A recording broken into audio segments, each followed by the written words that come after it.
noches, bienvenidas y bienvenidos, gracias por estar en este programa. Bueno, estamos revisando, hemos visto en estas horas una comunicación que hace Amnistía Internacional que, bueno, pues está presentando en estas horas en México una denuncia por crímenes de derecho internacional cometidos durante la Guerra Civil y el franquismo. Es un tema leo un fragmento de esta comunicación. Las víctimas de crímenes de derecho internacional cometidos durante la Guerra Civil y el franquismo, que se encuentran con las puertas cerradas en España, se ven forzadas a buscar la verdad, justicia y reparación en otros países.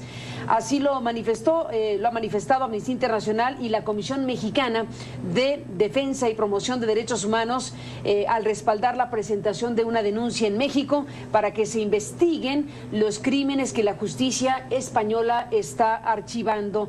Las organizaciones, bueno, pues han entregado en la PGR esta denuncia por desaparición forzada de Félix Llorente Gutiérrez, un ferroviario de 27 años, ocurrida en julio-agosto de 1936 en Medina del Campo, Valladolid, durante la Guerra Civil. Dice la comunicación que Félix fue detenido el 28 de julio y desapareció el 15 de agosto al ser trasladado a otra prisión, según lo reconocido por las mismas autoridades. La denuncia señala que se han cometido delitos como desaparición forzada en el contexto de crímenes de guerra y crímenes de lesa humanidad, ya que al día de hoy se desconoce la suerte o el paradero de Félix. No se ha realizado ninguna investigación por parte de las autoridades españolas para esclarecer los hechos y tampoco se van a investigar, ya que España ha cerrado la puerta a la investigación de estos crímenes. Es la primera parte de esta comunicación que emiten precisamente Amnistía Internacional y la Comisión Mexicana de Derechos de Defensa y Promoción de los Derechos Humanos. Están aquí en el estudio de CNN en la Ciudad de México Anaís Huerta, denunciante, y Esteban Beltrán, que es el director ejecutivo de Amnistía Internacional en España, y bueno, pues están en México precisamente en este marco de cosas, presentando esta denuncia por los crímenes de derecho internacional cometidos durante la Guerra Civil y el franquismo en España. Anaís, Esteban, gracias por estar aquí, bienvenidos a los dos, gracias por estar en CNN. He leído la primera parte, Esteban, de esta comunicación, que bueno, sí sorprende, hay que decirlo, no imaginaría uno que México pudiera ser un espacio que ustedes consideren apropiado para abrir una investigación que en España no se realiza. Tal como me lo decías antes de empezar este programa, deberíamos preguntarnos primero por qué en España no se investiga. Exactamente, ¿no? España no es un espacio para las víctimas de desaparición forzada, de torturas que se cometieron durante 40 años. Y no es un espacio porque los tres poderes, una rara pinza, los tres poderes se han puesto de acuerdo en que no haya ningún tipo de investigación, ¿no? El Parlamento confirma la ley de amnistía del 77 para que no haya investigaciones, las impida. El gobierno, los sucesivos gobiernos no colaboran por ejemplo, con la justicia argentina, que está abierta también sobre crímenes internacionales, y el Poder Judicial, que es la esperanza en muchas democracias, lo que ha hecho es cerrar todavía con 5 llaves, digamos, la posibilidad de iniciar ninguna acción judicial, ¿no? Las víctimas nunca han comparecido ante un juez que investigue sus casos en España. Estamos hablando de una cantidad de casos relevante. Judicialmente estamos hablando de 114.000 casos entre desaparición forzada, la mayoría, algún caso de tortura y otros delitos, y en el cual todos han sido archivados sin ningún tipo de investigación, ¿no? Y esa es la situación en España actualmente. Con denuncias. 114.000 casos con denuncias, cerrada la puerta. Cerrada la puerta. Por razones políticas, dirán algunos, por razones de reconciliación, por razones de proyecto de nación, por razones que se han argumentado a lo largo de los años. Desde luego, razones inexplicables, digamos, en mi opinión. O sea, no tiene ningún sentido, digamos, porque primero va en contra de la legalidad internacional. No puede, el Tribunal Supremo, un tribunal de ese orden, dice, por ejemplo, que todos los autores están muertos.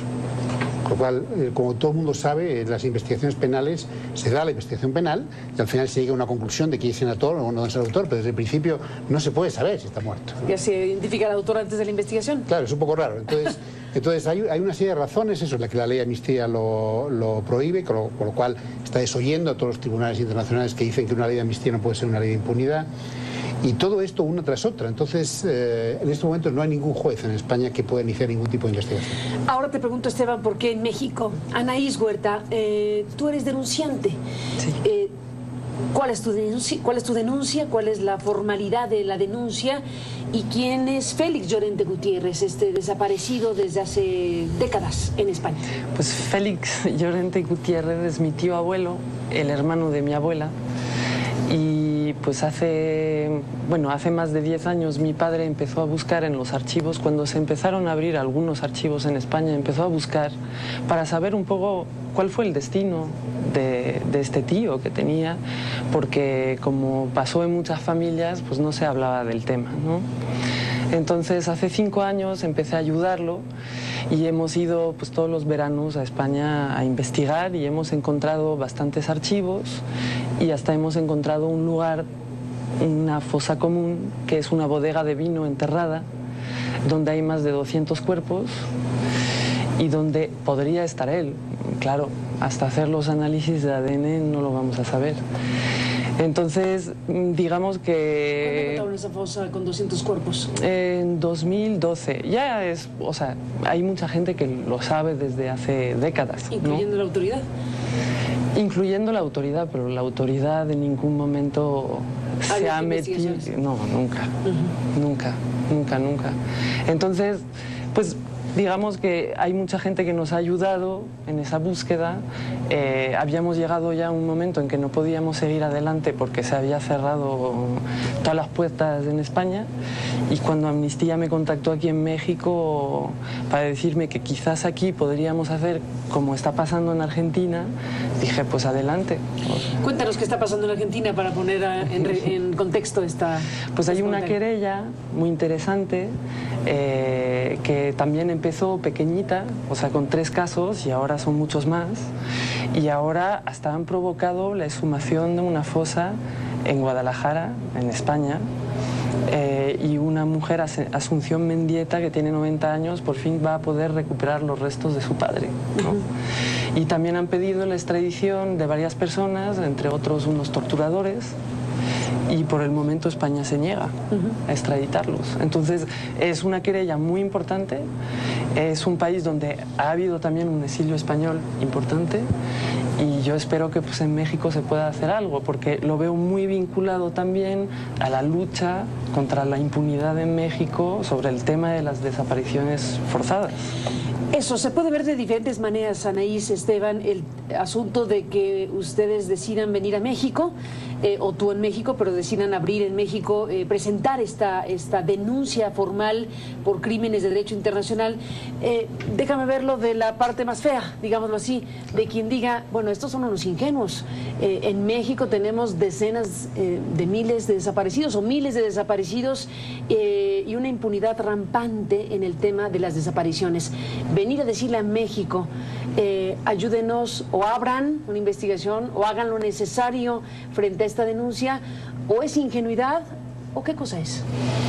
No, creemos que es utilidad. Utilidad.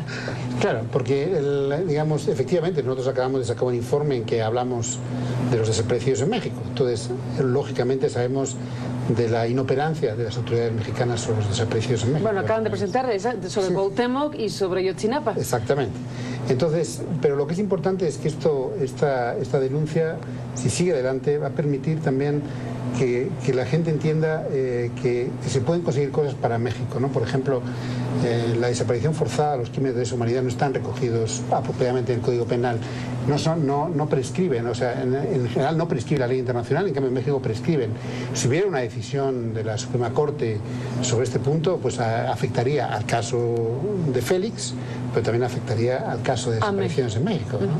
Entonces, eso es un aspecto importante, ¿no? Y en cualquier caso, los derechos humanos hace tiempo que por fin dejaron de ser nacionales, son universales, ¿no? Igual que en España, a pesar de tener las cunetas llenas de huesos, pues los jueces investigaban sobre Argentina, sobre Chile, sobre Israel, pues, o en Senegal investigan sobre lo que pasó con un dictador, Hissène Habré, en el Chad, pues vivimos otro mundo en el que no nos podemos conformar con lo que pasa en nuestros países. Hay que mirarlo internacionalmente, hay que lograr avances internacionalmente, y nosotros pensamos que avanzar internacionalmente en este caso también va a beneficiar a las familias de los desaparecidos en México. Pues gran desafío, Anaís Esteban, a la justicia mexicana, al sistema mexicano, al Estado mexicano y a la propia sociedad mexicana, esto que están presentando como denuncia por crímenes en torno al derecho internacional cometidos durante la Guerra Civil y el franquismo en España. Después de la pausa, volvemos en esta conversación.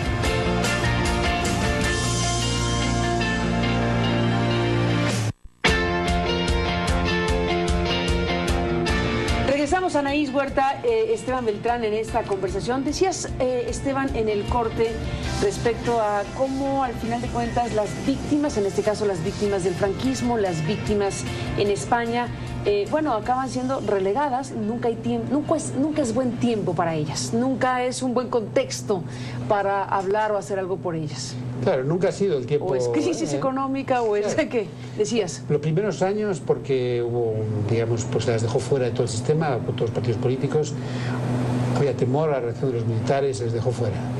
Después avanzó en lo que se llama la teoría asistencial sobre las víctimas. Les quitan un poquito de impuestos, se reconocen algunas, los partidos políticos reciben los edificios que les fueron robados, pero ya está.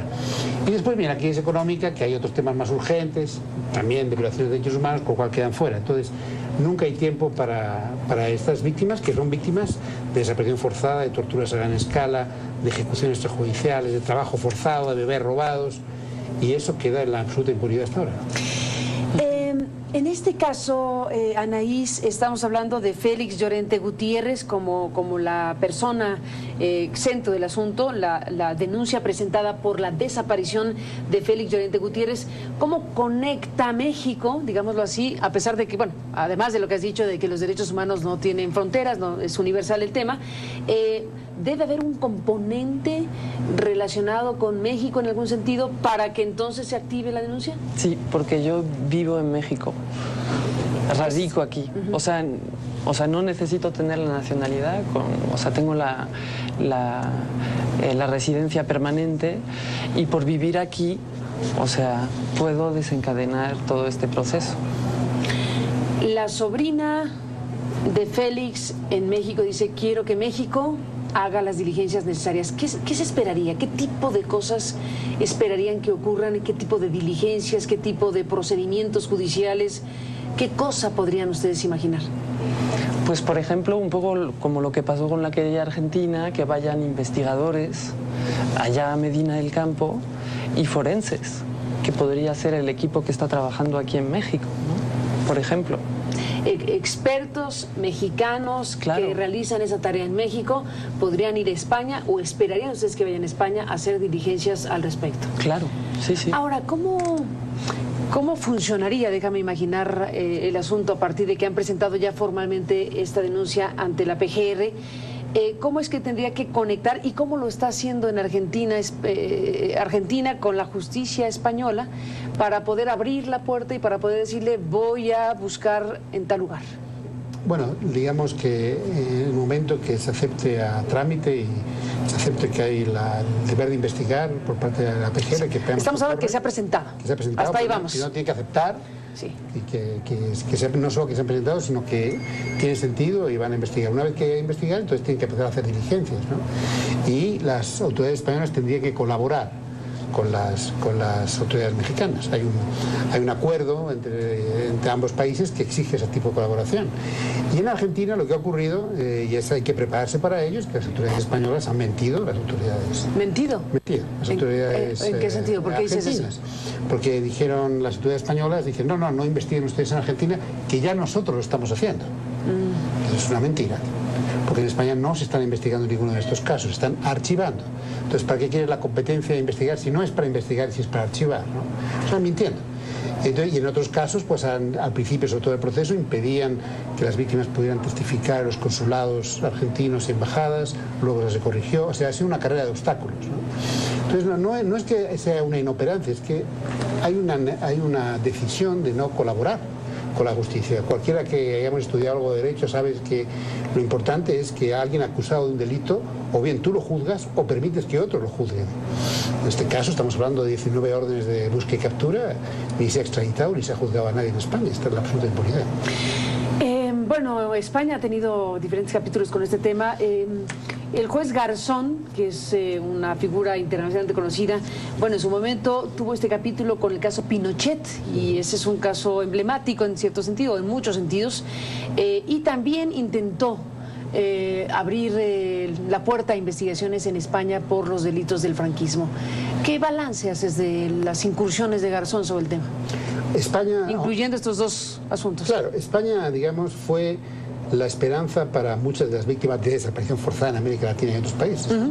Eso fue el año 1996, 1997, se presentaban en Argentina, en Chile, porque en esos países no se podía. Lo que hoy vemos en Argentina, que hay 500 militares en arresto domiciliario detenidos, pero en el año 1996-97 no había ninguno y había unas leyes de impunidad, ¿no? Y el juez Garzón y la Audiencia Nacional hicieron diligencias y todo el mundo entendió lo que era el derecho internacional cuando Pinochet fue detenido por orden de un juez español en Londres por crímenes cometidos en Chile. Eso es la evidencia del derecho internacional. Y a partir de ahí la tendencia es así. Ha habido un Tribunal Penal Internacional, la ex Yugoslavia, Ruanda, Sierra Leona, Liberia, avances en Argentina, avances en Chile. O sea, la tendencia es esto. Y España fue uno de los pioneros en esto. Ahora estamos en la cola. O sea, hay 83 países, 83% de los países del mundo tienen sus legislaciones preparadas para ejercer esta justicia universal y España no. España ha decidido que no. Que algunos delincuentes se pueden perseguir internacionalmente, como por ejemplo los acusados de terrorismo, pero aquellos acusados de crimen de derecho internacional pues tienen que estar en España, tienen que tener vínculos con España, tiene que haber familiares españoles. O sea, lo que hace es intentar perseguir el crimen internacional con una mano atada en la espalda, y eso es ridículo. Y eso es lo que hace actualmente que España vaya a la cola del ejercicio de la justicia universal. Uno se acuerda cuando México mandó un barco y recogió a 30.000 personas desde México a España, que tiene su complicación, y se los llevó para protegerlos de la represión. Bueno, por ese momento... Con Lázaro Cárdenas. Con Lázaro Cárdenas. Por eso es el momento de que cierre el círculo. A esas mismas familiares y víctimas tiene que ayudarles a obtener verdad, justicia y reparación, porque en España no se puede hacer. Y eso es importante para México. México se siente muy orgulloso de eso, de lo que hizo. En España estamos muy agradecidos de lo que hizo. Bueno, les vamos a pedir un poquito más. Y es que con la legislación que tienen, nos ayuden a que el Estado español entienda que no es algo voluntario proteger a las víctimas de desaparición forzada, sino que es algo que debe cumplir. Déjenme, Anaís, Esteban, hacer una pausa y regresamos en la parte final de esta conversación en el marco de la presentación de esta denuncia por crímenes de derecho internacional cometidos durante la Guerra Civil y el franquismo en España. Ya estaremos al pendiente para ver cuál es la respuesta que da la propia PGR sobre esta denuncia presentada, pero bueno, ha sido presentada y ese es el tema en esta noche. Volvemos después de la pausa en un momento más.